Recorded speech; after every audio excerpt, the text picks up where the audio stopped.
자, 다음은 상공기업의 종업원 퇴직금에 대한 내용이다.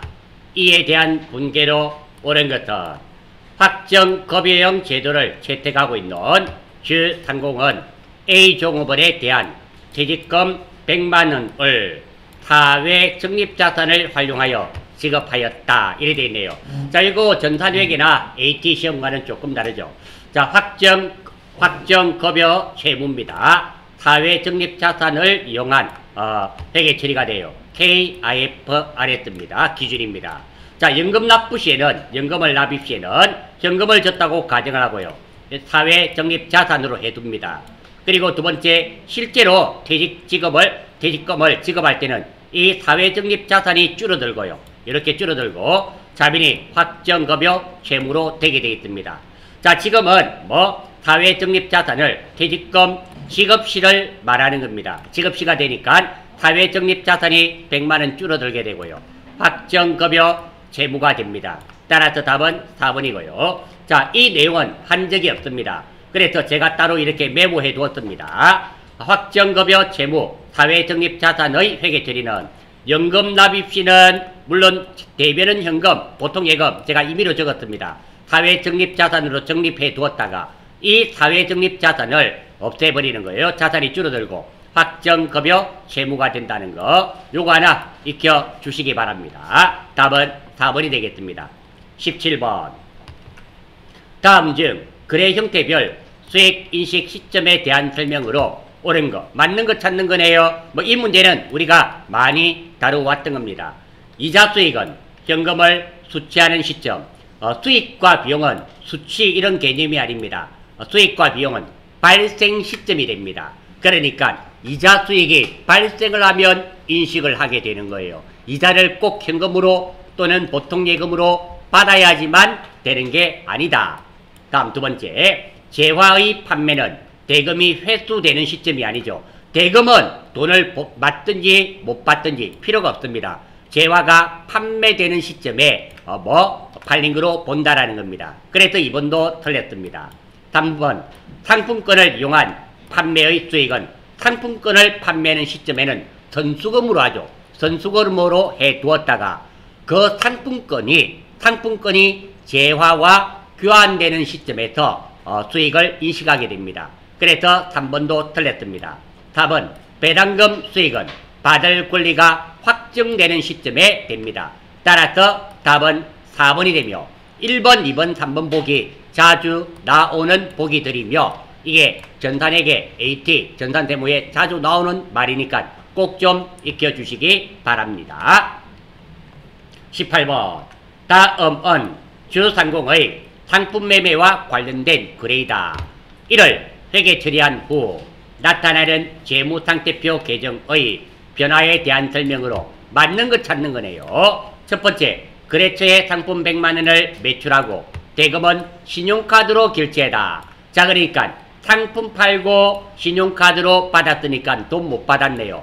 값은 붕괴하면 상품 매출 10만원이고 돈 못 받았으니까 외상매출금 아니면 미수금인데 상품 팔고 못 받았으니까 외상매출금이 될 것이며, 두 번째, 판매용 책상. 판매용 책상이 뭐가 됩니까? 상품이 되겠죠. 이것도 역시 상품을 구입하고 대금은 신용카드로 결제했네요. 신용카드로 결제했단 말은 돈을 안 줬죠. 따라서 붕괴를 하면 나번은 상품 10만원, 돈 안 줬네요. 외상 매입금 아니면 미지급금인데 산 것이 상품 재고자산이니까 외상 매입금, 이렇게 붕괴가 되겠습니다. 따라서 맞는 것은 첫 번째, 비품 10만원 증가. 비품이라는 게 없습니다. 비품 자체가 존재하지 않습니다. 틀렸고, 미수금, 미지급금 이런 거 없죠? 틀렸습니다. 다음, 외상 매출금이 10만원. 자, 나번에서 외상 매출금 10만원 증가가 되었네요. 예, 맞습니다. 물론 잘못했네요. 가번에서 외상 매출금이 10만원 증가되었죠. 10만원 증가되었고, 그리고 나번에 의해서 외상 매입금이란 부채도 10만원 증가되었습니다. 아무튼 4번이 맞으며 18번 문제는 가와 나를 이렇게 붕괴를 하시면 충분히 맞출 수 있는 그런 문제가 되겠습니다. 19번. 주상공의 거래를 붕괴할 때 현금 계정이 나타나지 않는 것. 이것도 붕괴 문제네요. 간단한 문제입니다. 임대료 5만원을 거래처 발행 당재 수표. 수표가 나왔네요. 그러니까 남이 거래처란 말은 남이 발행한 수표는 뭘로 한다? 현금이 되겠죠. 따라서 임대료 5만원을 무엇으로? 현금으로 받았습니다. 예, 1번 현금 나왔습니다. 2번 볼게요. 비품 5만원을 구입하고 자기압 수표로 지급했네요. 수표, 자기압 수표는 수표법에 의해서 금융권만 발행할 수 있습니다. 따라서 자기압 수표는 내가 발행할 수가 없어요. 남이 발행한 수표니까 현금으로 중개되겠네요. 예, 2번 맞습니다. 자, 19번 문제 잘 틀릴 수 있겠습니다. 상품 5만원을 매출하고 팔고 당점 발행 당좌 수표를 받았다. 자, 상품 팔았으니까 5번은 문제가 없습니다. 자, 여기 한번 보십시오. 당점이란 말과 동점이란 말은 달라요. 당점이란 말은 냅니다. 내가 발행한 수표가 되고요.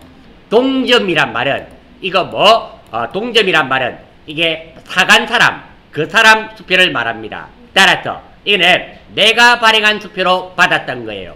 그러니까 내가 예전에 무엇을 사고 당좌 수표를 발행해 줬는데요.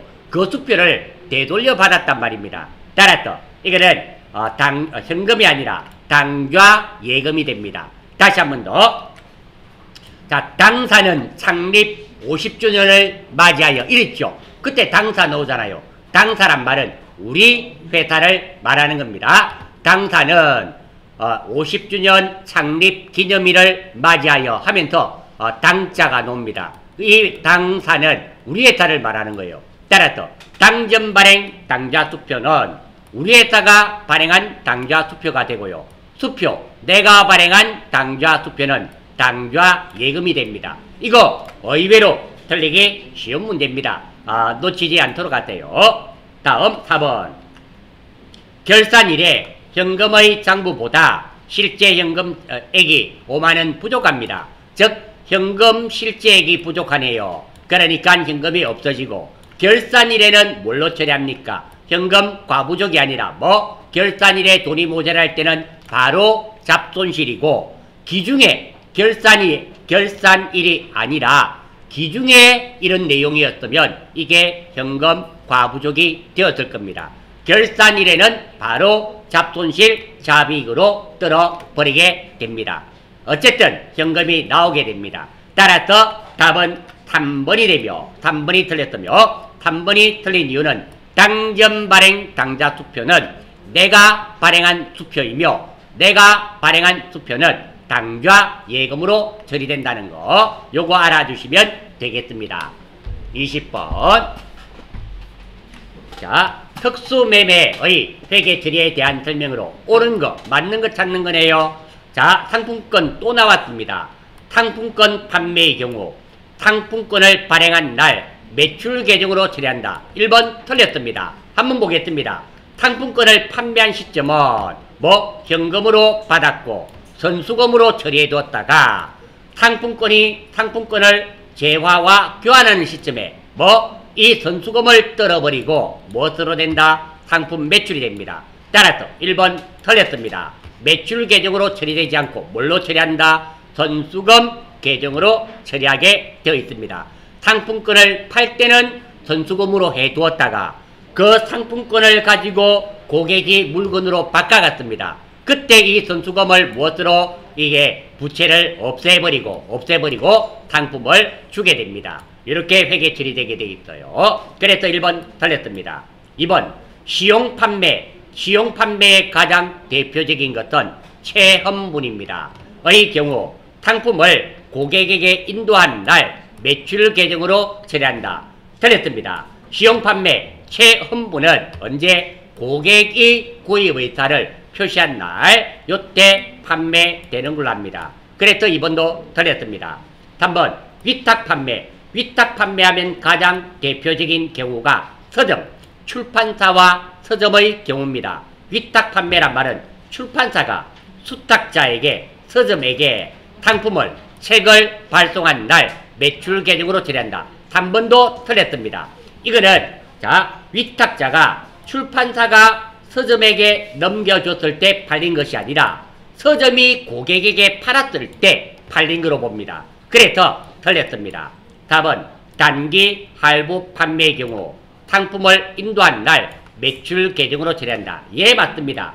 자, 할부 판매라 하더라도 할부 판매는 돈을 나누어 받는 겁니다. 재화를 인도한 시점에 팔린 거로 본다. 이런 말이 됩니다. 따라서 답은 4번이 되며 19번, 20번 문제는 쉬운 문제고 꼭 맞추시기를 바랍니다. 자, 이제 원가 관리 회계입니다. 원가 회계가 되겠죠. 자, 요것도 원가 회계도 많은 학생들이 좀 어려워하는데요. 이게 물론 어려운 문제도 있습니다. 하지만 80%, 70% 이상은 쉬워요. 나머지 한 20, 30%가 조금 복잡합니다. 찬찬히 볼 수 있도록 하겠습니다. 21번입니다. 제조원가에 속하는 원가 항목에 옳지 않은 것은, 자, 제조원가란 말은 공장에서 제품을 만들어내는 것을 의미하게 됩니다. 자, 공장 청소사원의 노무비와 식대, 그렇죠. 공장 직원에 들어가는 거 제조원가입니다. 다시 한 번 더, 자, 판매원가와 제조원가는 다릅니다. 제조원가라는 말은 공장에서 사용되는 모든 돈들은 제조원가입니다. 따라서 1번 공장입니다. 공장 청소사원의 노무비와 식대, 당연히 공장에 들어가는 겁니다. 맞습니다. 제조, 공장이 있죠. 제조를 위한 기계장치의 감가상각비와 수리비, 이것도 공장에서 들어가는 겁니다. 예, 맞습니다. 3번 생산부서의 시간 외 야근수당, 야근식대, 이것도 마찬가지네요. 마찬가지로 공장에서 들어가는 겁니다. 4번 영업부서의 급여와 인센티브, 영업부서의 급여는 영업부는 본사, 사무실이 되겠죠. 사무실에서 들어가는 돈은 무엇이 된다? 판매비와 관리비입니다. 제조원가가 아니라는 거예요. 그래서 답은 4번이 되겠습니다. 자, 이 문제에 넘어가기 전에 정리하겠습니다. 제조원가란 말은 공장에 들어가는 모든 돈, 공장에서 사용되는 모든 돈이 됩니다. 자, 제조회사에서는 제품을 공장에서 만들어서 사무실에서 판매를 하는 과정을 겪게 됩니다. 그래서 사무실은 판매비와 관리비가 되고 공장에 들어가는 돈은 제조 원가가 된다. 이게 핵심입니다. 22번 보겠습니다. 다음 중 원가에 대한 설명으로 옳지 않은 것, 틀린 거네요. 원가란 목적을 위한 수단으로서 상이한 목적에 따라 상이한 원가를 적용할 수 있습니다. 예, 맞습니다. 두 번째, 원가 중 기업의 수익 획득에 기여하지 못하고 소멸된 부분은 비용으로 하고, 수익 획득에 기여하고 소멸된 부분은 손실. 자, 2번이 틀렸습니다. 자, 수익 획득에 기여하지 못하고 소멸된 부분은 비용이 아니라 손실입니다. 그리고 수익, 돈을 벌어들이는데 기여하고 소멸된 부분은 비용입니다. 손실이 아니에요. 그래서 비용과 손실이 말이 거꾸로 되었습니다. 그래서 답은 2번입니다. 알아주시고 3번 원가 중 기업의 수익 획득에 아직 사용되지 않은 부분은 자산, 즉 미소멸원가다. 예, 3번 맞습니다. 미소멸원가란 말은 수익 획득에 아직 사용되지 않고 남은 부분을 미소멸원가라 그러고, 반대말은 소멸원가가 되겠죠. 이는 수익 획득에 사용되어서 없어진 것이 소멸원가가 됩니다. 예, 3번 맞습니다. 다음 4번 원가란 특정 재화 및 용역을 얻거나 생산하기 위하여 치른 경제적 자원의 희생을 화폐 단위로 측정한 것이다. 예, 맞습니다. 사실 4번이 어떻게 보면 정확한 원가에 대한 설명이 되겠죠. 예, 맞네요. 답은 2번이 되며 2번 이보기 중요한 말입니다. 자, 다시 한 번 더. 수익 획득에 기여하고 소멸된 부분은 비용이 되고 수익 획득에 기여하지 못하고 소멸된 부분은 손실이 된다는 거 꼭 좀 기억해 주시기 바랍니다. 23번입니다. 다음 중 제조간접비네요. 에 관한 설명으로 옳은 것은, 제조간접비는 어떤 거 직접적으로 추적이 곤란한 게 되겠죠. 맞는 겁니다. 기초원가 또는 기본원가라고 한다. 기초원가 또는 기본원가는 무엇 더하기 무엇이다? 직접 재료비와 직접 노무비를 더한 것을 기본 원가 또는 기초 원가랍니다. 그런데 제조간접비는 기본 원가가 아닙니다. 가공비 또는 가공원가의 일부분입니다. 1번 틀렸습니다. 2번 모든 공장 노무비를 포함한다. 자, 요거는 모든 공장에 노무비를 포함한다. 이것은 노무비에 대한 설명입니다. 임금을 의미하게 되는 거예요. 제조간접비가 아닙니다. 3번 변동비가 될 수도 있고 고정비가 될 수도 있다. 예, 답은 3번입니다. 제조간접비는 변동제조간접비도 있고요. 고정제조간접비도 있습니다. 이 두 가지를 합쳐서 제조간접비라 그럽니다. 제가 잘 기억은 안 나는데요. 정확한지는 모르겠지만 자, 우리가 회계운용사 3급 문제 풀 때 변동제조간접비, 고정제조간접비가 보기로 나왔었습니다. 그래서 우리 단기 총제조원가 구할 때 직접 재료비, 직접 노무비, 제조간접비를 더하면 되는데 자, 이 제조간접비가 변동제조간접비도 있고 고정제조간접비도 둘 다가 뭐가 된다? 제조간접비가 됩니다. 따라서 답은 3번이 맞습니다. 4번 특정 제품에 소비된 원가를 추적할 수 있기 때문에 직접 부과한다. 제조간접비는 추적이 곤란합니다. 물론 직접 제조간접비는 추적이 가능하겠지만 대부분의 제조간접비는 직접적으로 추적이 곤란합니다. 그래서 지금 4번은 직접비에 대한 설명입니다. 그래서 4번도 틀렸습니다. 제조간접비에 대한 설명이 아니라 직접비에 대한 설명이 되겠습니다. 24번 다음은 공통원가 배분의 전형적인 기준에 대한 설명이다. 이 중 성격이 다른 것은 자, 인과관계 부담 기준, 수혜 기준, 그리고 부담 능력 기준, 이것들은 아마 보셨을 겁니다. 가장 합리적인 것은 인과관계 기준입니다. 그리고 수혜 기준도 씁니다. 많이 혜택을 본 사람한테 많이 배부하는 겁니다. 그리고 이것들이 없으면 곤란하면 부담 능력입니다. 돈을 많이 벌어들이는 제품에 많이 부과하는 방법입니다. 원가 형태에 따른 기준은 아닙니다. 답은 4번입니다.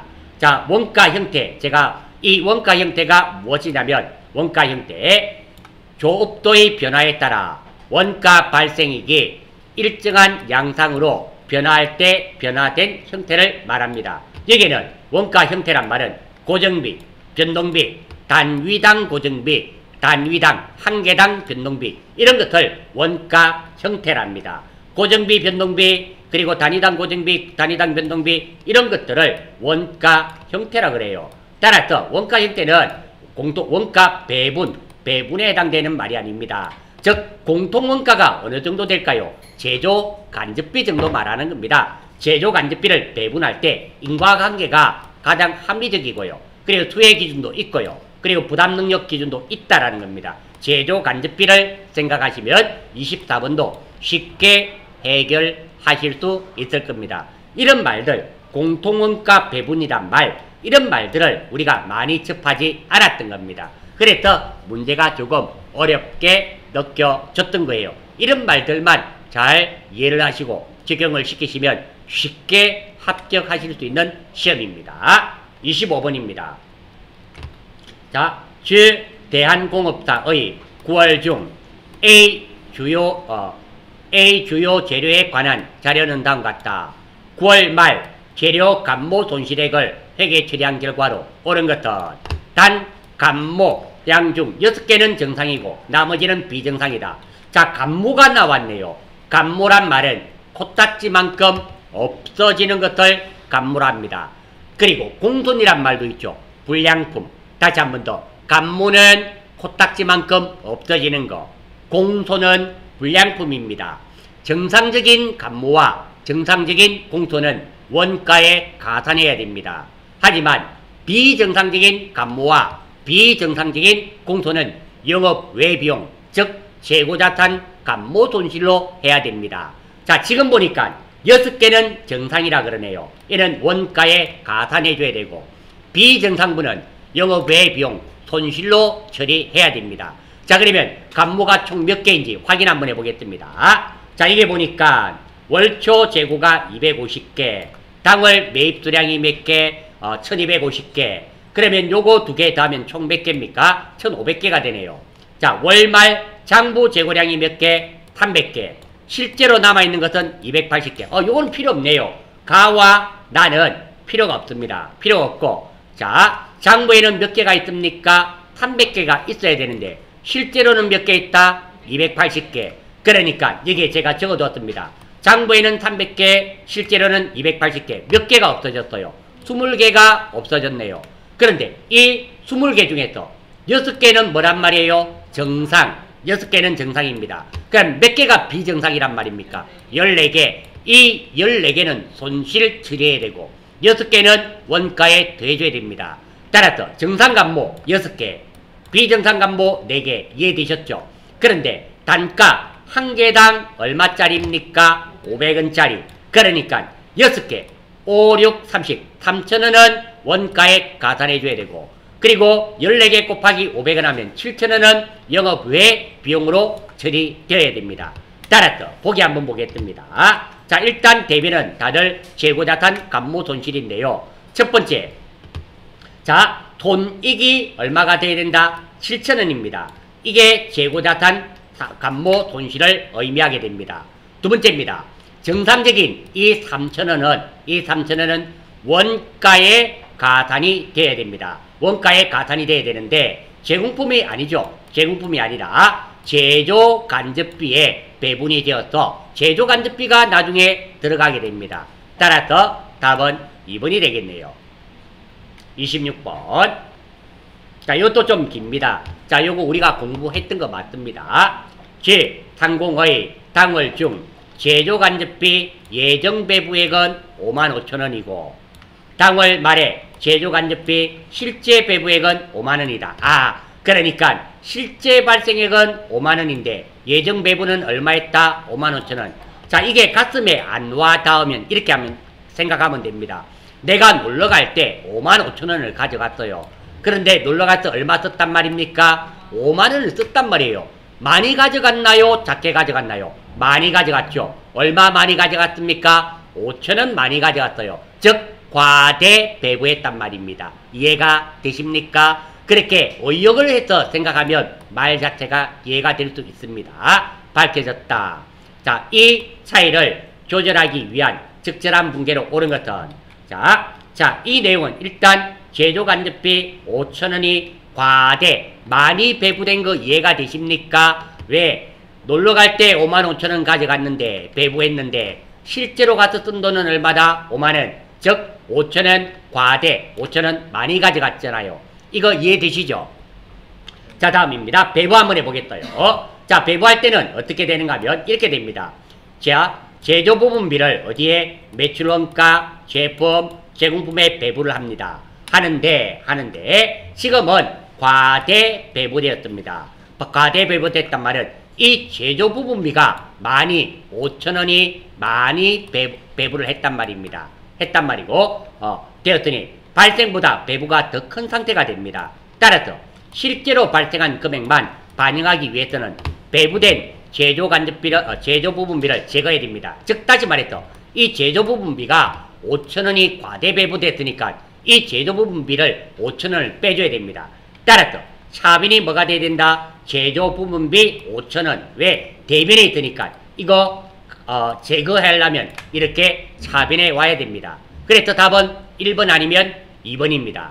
두 번째입니다. 이 차이를 조정하는 것을 부분 배부 차이 5,000원 이렇게 처리하게 되어 있습니다. 요거는 우리가 교재를 가지고 공부를 했었습니다. 아마 여러분들 교재 보시면 분명히 나와 있습니다. 요것도 꼭 좀 기억해 주시고. 자, 아무튼 이렇게 됩니다. 과대 배부됐단 말은 이 제조 부분비가 5,000원 과대가 됐으니까 이거를 제거해 줘야 됩니다. 이게 대변에 있으니까 제거되려면 어디에 가야 된다? 당연히 여기도 5,000원이에요. 이렇게 차변에 와야 됩니다. 차변에 와야 되고 이렇게 대변에 있는 것이 차변에 와야 되고 그리고 상대 계정이 부분비 배부 차이를 이렇게 하게 되어 있다는 거 알아주시면 좋겠습니다. 이 문제도 좀 자주 출제되는 문제입니다. 어려운 내용은 아니니까 좀 기억을 부탁드리겠습니다. 자, 27번. 자, 두 개의 제조 부분, 제1부분과 제2부분을 이용하여 제품을 생산하고 있는데 직접 노동시간을 기준으로 제조간접비를 배부하고 있다. 공장 전체 배부율을 사용하는 경우와 부문별 배부율을 사용하는 경우 각각에 대하여 제품 A의 제조간접비 배부액을 계산하면 얼마노? 이렇게 됐네요. 자, 이거 무엇을 배분하는 겁니까? 자, 제전부분비를 배분하는 거. 이게 배분이 될 겁니다. 이게 배분이 될 건데요. 어떤 거? 첫 번째, 직접 노동시간 기준입니다. 이 시간을 기준으로 하겠단 말입니다. 이 시간을 기준으로 하겠단 말이 되고, 자, 다음, 먼저, 공장 전체 배부율을 사용 한번 해보겠습니다. 자, 공장 전체 한번 보겠어요. 공장 전체 부분비는 총 얼마 들었습니까? 28,000원. 그리고 자, 직접 노동시간은 총 얼마 들었다? 1000시간. 그리고 제품 A는 제품 A에 들어간 시간은 몇 시간입니까? 100시간입니다.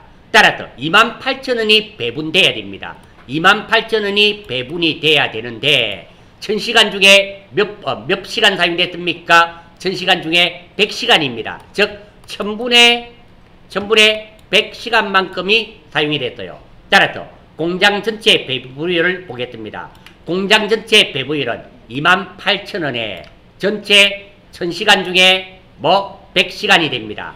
그러면 시간당 얼마가 될까요? 2,800원이 됩니다.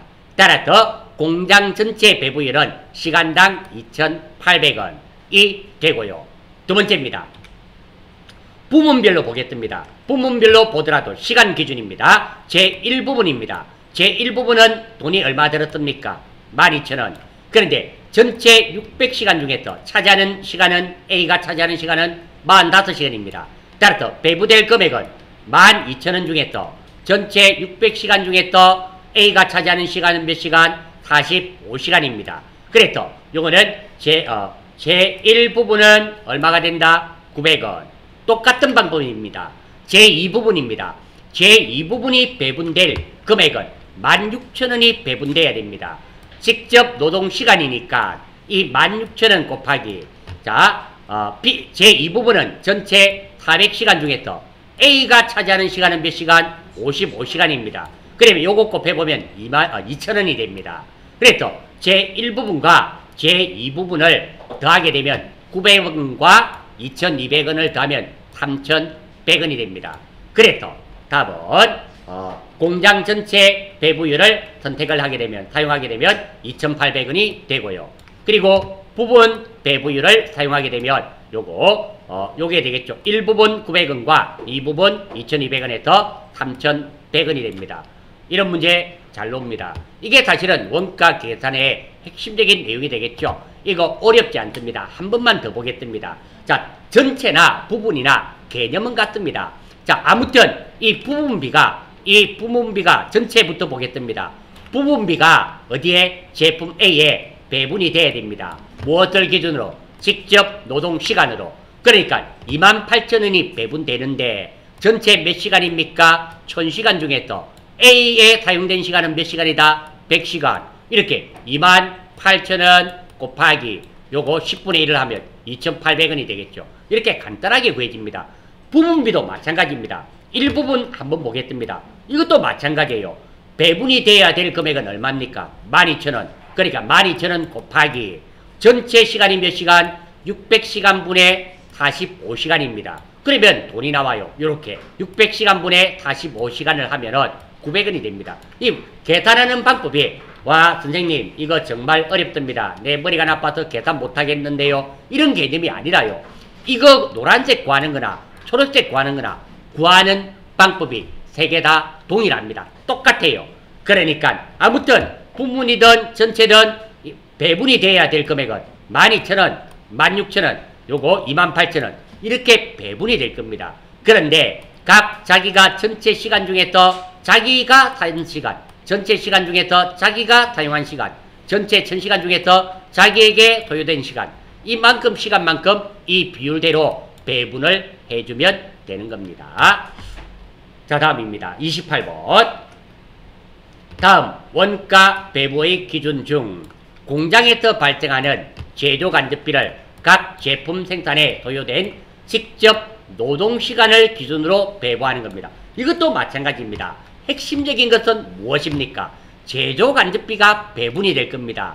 그 배분되는 기준이 무엇이다? 직접 노동시간으로 하겠단 말입니다. 위에도 마찬가지였잖아요. 위에도 이게 부문비, 제조간접비 12,000원을 배분하는데 노동시간을 기준으로 배분하겠다. 이런 의미가 되었던 겁니다. 똑같은 문제예요. 위에 있는 문제와. 자, 다음 경우 해당하는 것으로 옳은 것은, 자, 제조간접비는 직접 노동시간과 비례관계에 있다. 자, 그러면 노동시간을 기준으로 하는데 비례관계가 있단 말입니다. 어떤 것으로 했을 때 가장 합리적일까? 인과관계죠. 자, 아무튼 이 제조간접비를 배분할 때 인과관계에 따라서 배분해 주는 게 가장 합리적입니다. 가장 합리적이에요. 이게 없을 때는 효익, 수익 기준 요게 되겠죠. 요게 1번 가장 합리적이고요. 인과관계가 명확하지 않을 때는 수익 기준, 혜택을 많이 본 사람한테 많이 배분하고요. 이것도 없을 때는 부담 능력 기준이 되겠죠. 그러니까 이게 3번 이런 순으로 될 겁니다. 2번은 해당 사항이 없습니다. 이런 기준이 없죠. 그래서 답은 4번이 되겠습니다. 29번. 자, 부문비 내역과 용역 수수 관계는 다음과 같다. 직접 배분,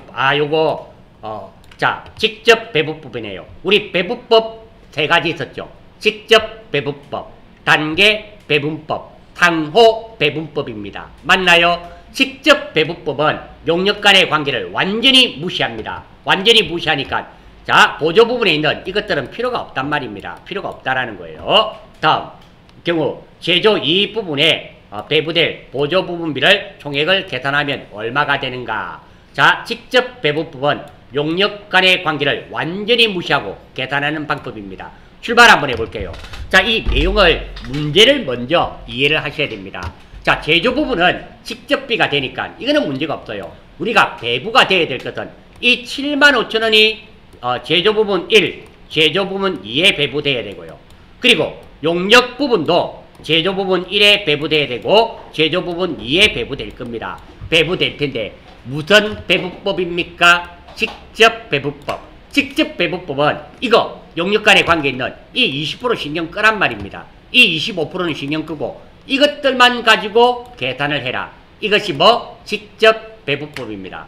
만약에 상호 배부법이 나오면 시간이 무지막지하게 걸립니다. 좀 어렵습니다. 하지만 직접 배부법은 쉽고 아마 여러분들 시험 칠 때 배부법이 나오면 직접 배부법이 나올 확률이 가장 높습니다. 왜? 계산이 간단하기 때문에 제한시간 60분 안에 풀 수 있다라는 겁니다. 하지만 상호 배분법은 60분 안에 풀기가 곤란합니다. 그래서 상호 배분법과 단계 배분법은 주로 회계운용사 1급에 많이 출제가 됩니다. 1급은 시간이 더 많죠. 90분인가 그래요. 그래서 그렇습니다. 출발 한번 해볼게요. 자, 먼저 무엇을 기준으로 해라 그랬습니까? 우리가 답을 구할 것은 뭐가 됩니까? 제조 이 부분입니다. 각각 구하면 되고요. 두 번째입니다. 직접 배분법을 이용하게 되고, 그리고 보조 부분 총액 요거 다를 말하게 되겠네요. 출발. 자, 동력 부분 보겠습니다. 동력 부분 75,000원은, 자, 동력 부분 한번 체크해 볼게요. 자, 이 75,000원이 배부가 될 텐데, 자, 요게 동력 부분은 제조 부분 1은 50%, 제조 부분 2는 75%가 됩니다. 따라서 자, 75,000원 곱하기, 자, 제조 부분 2는 몇 퍼가 됩니까? 25% 나누기 전체입니다. 50% 더하기 몇 퍼? 25%. 자, 이거는 계산되지 않습니다. 자, 직접 배분법은 보조 부분의 관계는 전혀 고려하지 않기 때문에 이거는 안 됩니다. 얘는 포함하지 않아요. 그래서 다 해보면 75,000원 곱하기 0.25 나누기 0.75 하면은 25,000원. 이거는 제가 계산기로 계산해 봤습니다. 여러분들이 계산하더라도 이거는 25,000원. 여기에 제조 부분 2에는 제조 부분 2의 동력 부분은 얼마가 배분되면 된다? 25,000원이 배분되면 됩니다. 다음입니다. 자, 다음 두 번째로, 자, 용역이죠. 용역 부분입니다. 6만원이 배분될 거예요. 자, 무엇에 따라서? 요겁니다. 요 배분에 따라서 6만원 곱하기 제조 부분 2가 몇 퍼입니까? 40퍼. 40퍼라도 이 40퍼가 됩니다. 그리고 이거 두 개 더한 것이 뭐 80퍼가 됐네요. 요거 계산해 보시면 3만원이 됩니다. 따라서 자 보조 부분에 있는 요게 얼마? 25,000원. 요게 얼마? 3만원으로 계산됐습니다. 따라서 이거 두 개 더하면 얼마가 된다? 55,000원이 됩니다. 55,000원. 정답은 55,000원. 답은 1번이 되겠습니다. 되시겠습니까? 직접 배분법은 이게 사용 안 된다는 거, 이게 가장 핵심적이고요. 힘들다 생각하지 마시고요. 이런 거 하나씩 맞출 때마다 점수가 올라가게 되고, 점수를 위해서 우리가 뭐 시험은 점수를 잘 받아야 되는 것도 사실이지만 이 원가 회계를 잘 하시면 월급을 많이 받을 수 있습니다. 페이가 높아져요. 왜? 이게 많은 사람들이 싫어하고 어려워합니다. 남들이 못하고 어려워하고 힘들어하는 이런 것을 내가 할 수 있게 되면 내 능력이 향상이 되고 다른 사람과 경쟁해서 이길 수밖에 없다라는 겁니다. 30번입니다. 자, 개별원가 계산에 대한 설명으로 옳지 않은 거. 자, 개별원가가 있고 종합원가가 있잖아요. 자, 개별원가는 다품종, 소량, 주문 생산하는 원가가 개별원가가 되죠. 다품종, 소량, 주문 생산입니다. 종합원가는 적은 제품을 대량으로 생산하는 거. 종합원가는 주로 공장에서 대량으로 생산하는 겁니다. 자, 한번 보겠어요. 틀린 거 찾는 겁니다. 직접 원가는 자격별로 직접 추적하고. 그렇죠. 직접 원가는 추적이 가능하기 때문에 직접 원가라 하며, 간접 원가는 배부 기준에 따라서 배부하여 제품이나 서비스 원가를 계산한다. 1번 정확하게 맞습니다. 직접 원가는 직접적으로 추적해서 계산하고, 간접비는 배부 기준에 따라서 직접 배분법, 그리고 단계 배분법, 상호 배분법에 의해서 배분하겠다. 이런 말이 됩니다. 예, 맞고요. 조선업이나 건설업 등과 같이 수요자의 주문에 따라 제품을 생산하는 업종에서 주로 사용되는, 그렇죠. 주문 생산 업종입니다. 주문 생산하는 업종에서 많이 사용됩니다. 그리고 조선업, 배 공장에서 대량으로 생산하지 않습니다. 못합니다. 건설업, 공장에서 대량 생산하지 못합니다. 비행기 생산업, 이런 것도 공장에서 대량으로 생산하지 못합니다. 주로 공장에서 대량으로 생산하지 못하며 고가인 것들이 대부분 개별원가입니다. 이런 거는 우리가 전산회계나 이럴 때 많이 다루었습니다. 다음, 직접 원재료, 직접 노무비, 제조 간접원가 모두 실제 원가로 계산하는 것을 실제 개별, 그렇죠. 실제 발생액을 가지고 계산하는 것을 실제 개별 원가랍니다. 자, 그러니까 이거는 모두 실제 원가로 계산하는 것을 실제 개별 원가라 그럽니다. 예, 맞습니다. 그러면 4번이 틀렸겠죠. 4번.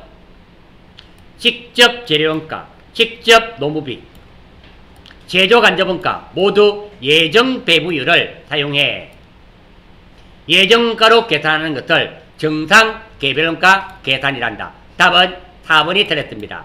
정상 개별원가란 말은 제조 간접원가를 예정 배부액으로 사용하는 원가 계산입니다. 그러니까 개별 정상원가는 직접 재료비와 직접 노무비는 실제 발생 원가로 하고, 제조 간접비만 예정 배부액을 채택하는 것을 개별 정상 원가랍니다. 다시 한 번 더. 개별 정상 원가란 말은 직접 재료비와 직접 노무비는 실제 원가로 계산하고, 이것 두 개는 실제 발생된 원가로 계산하고, 제조 간접 원가를 예정 배부액으로 사용해서 배부하는 방법을 개별 정상 원가랍니다. 그래서 답은 4번이 틀렸습니다.